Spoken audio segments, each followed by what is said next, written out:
the Duchess of Sussex has unveiled her picture book about the relationship between a father and son seen through the eyes of the mother. The story is based on a poem she wrote for Harry and is inspired by his relationship with their son Archie.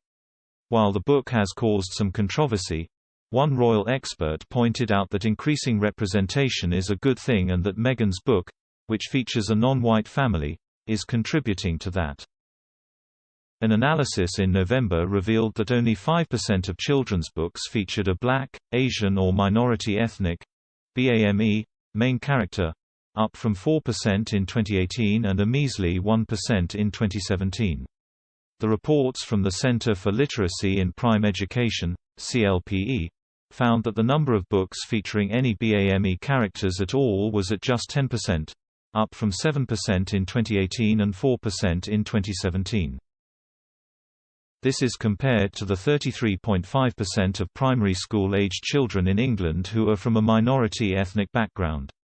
Pod Save the Queen is hosted by Anne Gripper and features Daily Mirror royal editor Russell Myers. Ms. Gripper recalled 2 interviews on the topic of diversity that related to this issue and said that she felt Meghan's book increasing diversity in this way was a good thing. She said, "It reminded me of a couple of interviews that I listened to when I was driving around at the weekend, one with Floella Benjamin, who was a children's presenter back when you and I were little. She used to present Play School. I listened to her Desert Island Discs and she was talking about how she had been fighting for better representation on screen of non-white faces essentially from the 70s. And then there was another interview with another author who I hadn't heard of, a children's author called Hamza Arshad, whose new book Little Badman and the Radioactive Samosa, which is a fantastic name for a book. I think the stat was something like only 1% of children's books when he was little had any non-white representation. So I think that's interesting and I'm sure that the representativeness and increasing that would be a good thing." In this way, Meghan's book has helped to improve representation of those from ethnic minority backgrounds in children's literature. Meghan, who has been outspoken on issues like sexism and racism for years, is now helping these causes in more subtle ways too. On the other hand, the book has been met with some criticism. The Duchess choosing to have her full title printed on the front has been met with calls to have her and Harry stripped of their titles, given that they are using them for commercial gain. Meghan has also been challenged on the theme of the book, because she is estranged from her own father Thomas Markle, and Harry has made some explosive comments about his father, Prince Charles.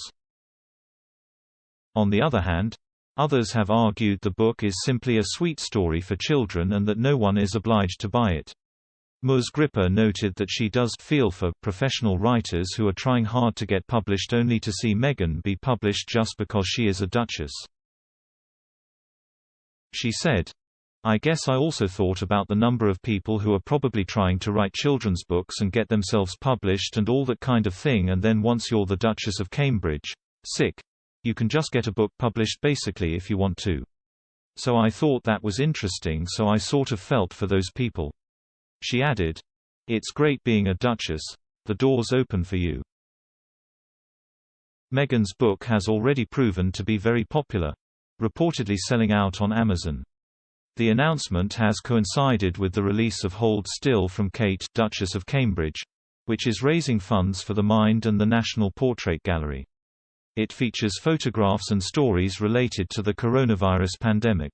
Hold Still was branded a Triumph by royal expert Russell Myers, and has also sold many copies, raising a huge amount of money for the organizations involved.